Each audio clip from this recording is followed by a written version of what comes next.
गुरु प्यारी साध संगत जी, नमस्कार जी। आप सब कैसे हो? आशा करती हूँ बाबा जी के श्री चरणों में अरदास करती हूँ कि मालिक की कृपा से, निरंकार दातार की मेहरबानी से आप सब बहुत खुश होंगे, मौज बहार में होंगे और अवश्य ही भजन सिमरन में होंगे। साध संगत जी, मैं हाजिर हूँ आज आप सभी से एक बहुत ही खूबसूरत साखी साझा करने के लिए। एक सच्ची घटना। उम्मीद करती हूँ ये साखी आप सभी को बहुत पसंद आएगी। तो साथ संगत जी, चलिए आइए समय ना गवाते हुए साखी को आप सभी से साझा करते हैं जी। साथ संगत जी, बाबा सावन सिंह जी महाराज एक बार पहाड़ी इलाके में सत्संग करने के लिए गए। वहां पर लोग जात पात को बहुत मानते हैं। वहां पर सत्संग घर बन रहा था और रोज सेवा होती थी, रोज लंगर बनता था। वहां पर बाबा जी ने 2 घंटे सत्संग फरमाया और सत्संग करने के बाद बाबा जी ने संगत को बोला कि अगर किसी को कुछ पूछना है तो पूछ सकता है।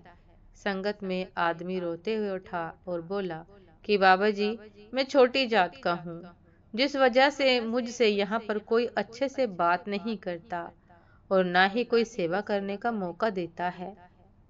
मैंने सोचा था कि मालिक के घर सब बराबर हैं, लेकिन ऐसा नहीं है। मैं आपसे पूछना चाहता हूँ कि यहाँ पर ऐसा भेदभाव क्यों किया जाता है? साथ संगत जी, बाबा जी ने बड़े सख्त शब्दों में कहा कि कोई नहीं, जब तक मालिक बड़ी जात वालों को छोटी जात में जन्म नहीं देता, ये बड़ी जात वाले नहीं सुधरेंगे। बाबा जी ने गुस्से वाले ये अल्फाज सुनकर सबने बाबा जी के आगे हाथ जोड़ लिए और माफी मांगी।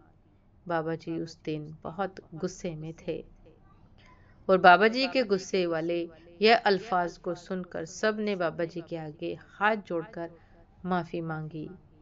सासंग जी, बाबा जी ने फरमाया कि अगर हम किसी इंसान को नीचा समझते हैं या उसको नफरत करते हैं तो याद रखो कि हम उस मालिक को ही नफरत कर रहे हैं।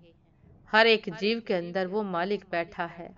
मालिक ने तो इंसान को बनाया था, इंसान ने जात पात को बना दिया। इंसान ने तो उस मालिक को भी बांट दिया, अलग अलग धर्म बना दिए। उस दिन बाबा जी ने सबको बड़े ही अच्छे वचन से समझाया। अमला उत्ते होण निबेड़े, खड़ी रहन गिया जाता। अर्थात जिसका मतलब है कि इंसान अपना सफर पूरा करके जब उस कुल मालिक के पास पहुंच जाता है, वापस जाता है, तो वो कुल मालिक उससे यह नहीं पूछता कि तुम कौन सी जाति के हो। वो तो उसके कर्मों का हिसाब किताब खोलता है और उसको उसके कर्मों के हिसाब से ही फल मिलता है। इसलिए सासंग जी, हमें भी यह चाहिए कि मालिक की रजा में रहे और किसी को भी छोटा ना समझे। जो भी यह सोचता है कि मैं बड़ी जात का हूँ, केवल मुझे ही भक्ति करने का अधिकार है, तो वो सबसे बड़ा मूर्ख है। सासंगत जी, अब ये खुद हम सबको सोचना होगा, विचार करना होगा कि परमात्मा हमें क्या संदेश दे रहे हैं, कुल मालिक हमें क्या समझाना चाहते हैं। कि मालिक के घर पर ये जात पात, ऊंच नीच, अमीर गरीबी का कुछ भी खाता नहीं है। वहां तो केवल कर्मों का खाता है और जो जात पात के बंधन में बंधा है वह सबसे बड़ा मूर्ख है। बाबा जी ने स्पष्ट किया है। तो साथ संगत जी, हम सबको भी इन बातों से ऊपर उठकर निरंकार के चरणों में हाजिरी लगानी है। सबको एक बराबर समझना है, किसी को भी नीचा नहीं समझना है, अर्थात अपने आप को कभी ऊंचा नहीं समझना है। जो नीवा सो जीवा।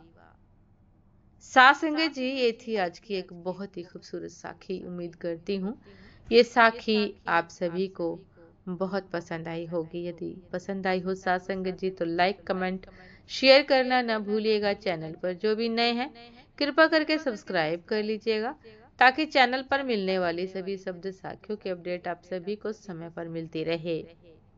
साथ संगत जी, आप हमें इंस्टाग्राम पर भी फॉलो कर सकते हैं। इंस्टाग्राम का लिंक डिस्क्रिप्शन बॉक्स में दिया गया है। तो साथ संगत जी, दासी को भी आज्ञा दीजिए।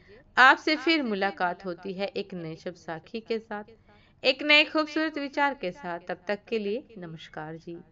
सदा खुश रहिए, मुस्कुराते रहिए, भजन सिमरन अवश्य करते रहिए। नमस्कार जी।